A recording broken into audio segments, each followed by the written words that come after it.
Muchas gracias por la invitación a ustedes y gracias por la solidaridad.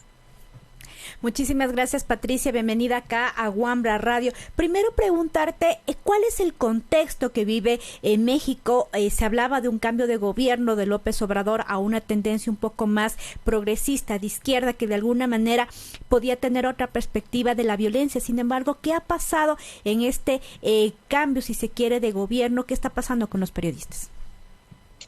Bueno, gracias de antemano por abordar el tema que para nosotros es muy importante. El contexto, bueno, es muy complejo, ¿no? Y es el mismo que ha venido sucediendo con gobiernos anteriores. En el caso del actual gobierno de Andrés Manuel López Obrador, también había mucha expectativa, no solo por sectores de activistas de derechos humanos, ¿no? Sino también del gremio, pero estamos hablando del mismo sistema político, ¿no? O sea, no cambió nada, básicamente. Yo creo que al contrario, como la esperanza y la expectativa era distinta y era diferente, hay un tanto de decepción o incertidumbre y un poco como de falta de entendimiento, ¿no? De qué está pasando, porque se esperaba otra situación dentro del gobierno de Andrés Manuel.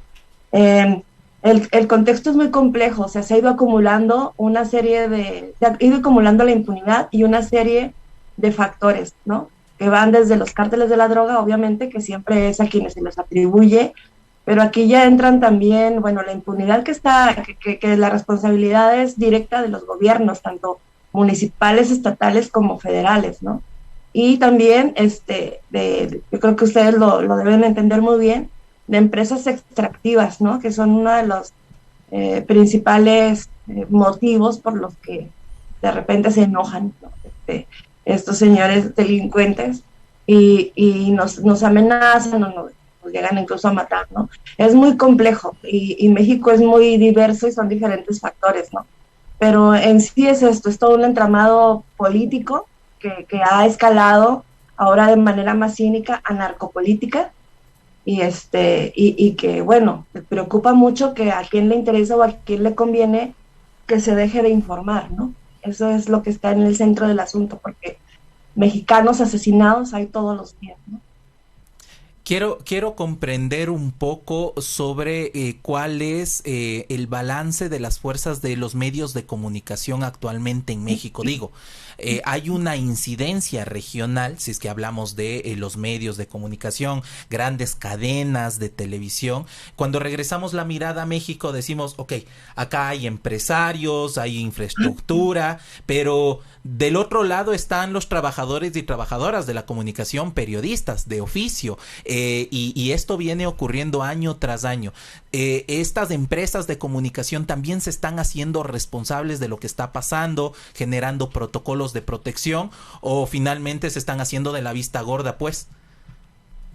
Yo creo que es bien importante este tema que abordas, ¿no? Porque una cosa son las empresas periodísticas y estos grandes emporios que generalmente tienen un interés económico o político de poder, que no es el periodismo, y dentro está el gremio periodístico, ¿no? Que algunos también optan como por ejercer de esta forma con una mirada más de poder, de político, económico, pero te puedo decir que sí, la gran parte del gremio hemos estado como luchando, ya sea dentro de estas empresas o fuera, ¿no? Como periodismo independiente. Eh, Son muy pocas empresas, muy pocas, se puede hablar como el 1% que se hacen corresponsables cuando hay un asesinato o cuando hay un desplazamiento forzado, que es un problema terrible en México. O sea, no solo son los periodistas que han sido asesinados, sino hay un gran número, te puedo hablar de, no sé, 300 más de periodistas que han tenido que huir, ¿no? De su tierra, ya sea del país, del estado, de su municipio, y que se quedan aparte de la vulnerabilidad, la inseguridad, pues sin empleo, porque justo no se hacen corresponsables, ¿no? Es un gran problema porque en México la publicidad oficial juega un gran papel o ha jugado un gran papel dentro de este contexto de violencia, no sé, con Enrique Peña Nieto y en los estados también, se han destinado millones de pesos, o sea, miles de millones de pesos a la publicidad oficial, Y eso, pues de antemano es como para manejar la imagen de quien está en turno gobernando, ¿no? Y esto te inhibe, o sea, eso lo hemos vivido en carne propia, te inhibe que haya una información libre, que haya una información que, pues que como periodista quieras dar a conocer el contexto y sobre todo en contextos tan violentos como, o tan sensibles y tan dolorosos como los que tenemos. Te puedo decir que el periodismo independiente ha cobrado, o sea, campo, ¿no? En todos estos años. En la Ahora, red Patricia, Periodistas de a Pie y otros lados hemos tenido gran crecimiento de sus medios. Ahora, Patricia, un poco pongámosle, digamos, carne y hueso a quiénes son estos periodistas que lamentablemente han sido asesinados en estos contextos en México, porque no son justamente los periodistas de los grandes canales, del canal de las estrellas, no es, digamos, en su mayoría periodistas que los vemos o que los conocemos, digamos, de una manera amplia, sino que, ¿quiénes son? ¿Qué están cubriendo? Es muy diverso, también es muy complejo, pero la mayoría, o sea, casi la totalidad, son periodistas de estados, ¿no? De regiones, que yo siempre digo que son, o somos los que estamos como en el campo de batalla, ¿no? O sea, como un tanto soldados rasos ahí, están como poniendo todo, y aparte estamos en nuestra tierra, ¿no? Y general, pues se cubre de diferentes temas, ¿no? Podemos hablar de los dos últimos casos, bueno, de dos de los últimos casos de Tijuana. Tijuana se ubica en el norte del país, es un estado que colinda con Estados Unidos y es el que históricamente ha tenido más problemas de narcotráfico y de cárteles de la droga, y los periodistas de ahí se han especializado, ¿no? en cubrir ese tipo de temas. Por ejemplo, Margarito Martínez, que es el primero de ahí de Tijuana, él era fotoperiodista, que yo creo que ustedes sienten muy cercano esta figura de fotoperiodista, que son entrañables compañeras y compañeros, ¿no? Así era él, como muy sociable, muy compartido con todo el norte de su trabajo, etcétera, ¿no? En Tijuana últimamente vino creciendo mucho, o ha venido creciendo mucho, los youtubers o los blogueros, los influencers, ¿no? Dentro, que de pronto son pagados por instancias oficiales o a favor de instancias oficiales, y él detectó, o bueno, junto con otros compañeros detectó este problema y en algún momento documentó, ¿no? algún personaje de esto, de que se maneja de esta forma, y esto inconformó presuntamente por ahí viene la agresión, ¿no? Inconformó porque llevaron bueno, como su trabajo a instancias oficiales al grado de que pues se filtró y le costó la vida, ¿no? Lourdes Maldonado también hay una presunción de que haya sido porque demandó al exgobernador de Tijuana por un asunto laboral. Él tiene un canal de televisión, ella la corren, interpone una demanda y a partir de ahí recibe pues intimidaciones, acusaciones. Hace 3 años pidió apoyo en la mañanera, en la conferencia de Andrés Manuel López Obrador, para decir, o sea, estoy amenazada, me siento vulnerable, necesito protección, y bueno, finalmente la asesinan hace alrededor de 15 días, ¿no? Pero eso son presunciones, o sea, es el gran problema en México. Como es una presunción, a Lourdes o a Margarito o a cualquier otra persona pueden decir que, como ante la prensa, que luego está como muy vendida, se puede decir, que fue un crimen pasional o que fue por otra labor que estaba ejerciendo. Está muy revuelto todo. Lo que nosotros siempre pedimos es que se agote como primera línea de investigación el quehacer periodista. Y justamente al hablar del tema de la presunción nos lleva a hablar también de la impunidad. Y desde varios gremios justo de periodistas y en temas de internacionales de relatoría, de seguimiento sobre los derechos de la comunicación, de la libertad de expresión, se habla que estos casos desde Fiscalía y desde las investigaciones no dan resultado. Y se mantiene la impunidad de la muerte. Se reporta justo desde el 2012 que se ha intentado implementar un mecanismo de protección para personas defensoras de derechos humanos y periodistas en México, pero se mantiene en la impunidad. ¿Por qué se mantiene la impunidad de estas investigaciones? Pues la lectura es que les conviene, ¿no? O sea, ¿a quién le conviene no resolver estos crímenes? Porque en la medida que que tú no resuelves y no castigas a los culpables, a todos los culpables, pues estás dando permiso, ¿no? Es como un mensaje de dar permiso porque como la vida del periodista o de la periodista no importa, ¿no?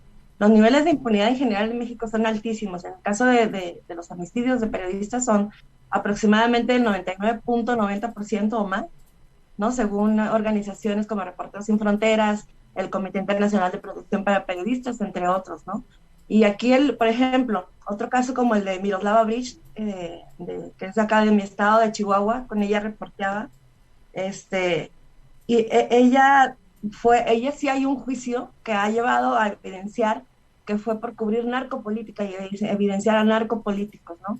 Y a la fecha está detenido un señor que es el presunto jefe de sicarios que organizó un poco el homicidio, la infraestructura, o sea, la estructura o que la vigiló antes y después, todo esto. Y hay un político que era alcalde de uno de los municipios que ella delató, y son los únicos dos detenidos, pero son como en el eslabón, como de los más abajo, ¿no? De esta red narcopolítica. El sistema político que ella denunció y que sigue intacto, ¿no? No, salvo este señor que, bueno, pues es como quita uno y pone otro, ¿no? Y el sistema criminal sigue intacto. El señor es dueño del cártel o los dueños del cártel o no sé, del grupo delictivo siguen controlando este municipio y esta zona de la Sierra Tarahumara, ¿no? Entonces te estoy hablando de que a quién le conviene, o sea, y este caso llegó a estas dos detenciones por la presión social, por el peso que tenía Miroslava como periodista, o en el caso de Javier Valdés en Sinaloa, que también han detenido como a los materiales, pero no hay te digo, el sistema sigue operando igualito, o sea, son como piezas que no se logran acabar con este problema, ¿no? Para finalizar, Patricia, acá en Ecuador este tema del asesinato de periodistas hace algunos años nos era totalmente ajeno de alguna manera, sin embargo, tuvimos el caso de los 3 periodistas del comercio que fueron asesinados en la frontera por grupos irregulares. Preguntarte ahí, ¿cuáles son los mecanismos que los estados en general, no estamos hablando solo de México, de Ecuador, sino todos los estados deberían tener para garantizar la vida y el trabajo de los periodistas? Bueno, lo principal que hay que exigirle al Estado es que haga su trabajo, ¿no? Si ellos investigan bien y detienen a los culpables y hacen justicia, yo creo que con eso nos mantenemos seguros, ¿no? O relativamente seguros. En el caso del mecanismo de México, pues puedo decir que ha salvado vidas en tanto que de pronto sacan la emergencia algún periodista, alguna periodista, pero no es lo ideal sacarlo de su zona de cobertura, porque luego se quedan sin trabajo, sin cubrir, sin trabajar. No hay un sistema de fortalecimiento o de real protección. Hay muchos periodistas que han matado aún con el mecanismo, con escoltas.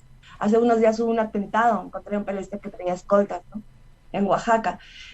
Lo que sí creo es que a nosotros pues como nos dejan como en la indefensión, tanto empresas como el gobierno, hacernos cargo de nuestra propia protección, ¿no?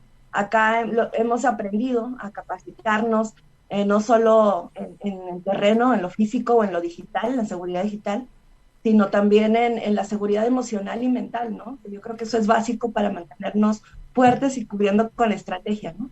Eso es básico. Allá también lo que veo, estuve yo en Perú también desplazada como 2 años, y ahorita lo que me preocupa mucho de allá, en este contexto, es la judicialización de periodistas, ¿no?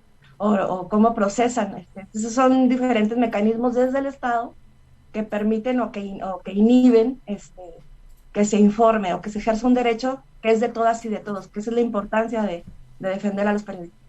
Patricia, muchísimas gracias por esta entrevista y nuevamente ratificar nuestros mensajes de solidaridad para ustedes. Muchísimas gracias. Muchas gracias a ustedes y buen día.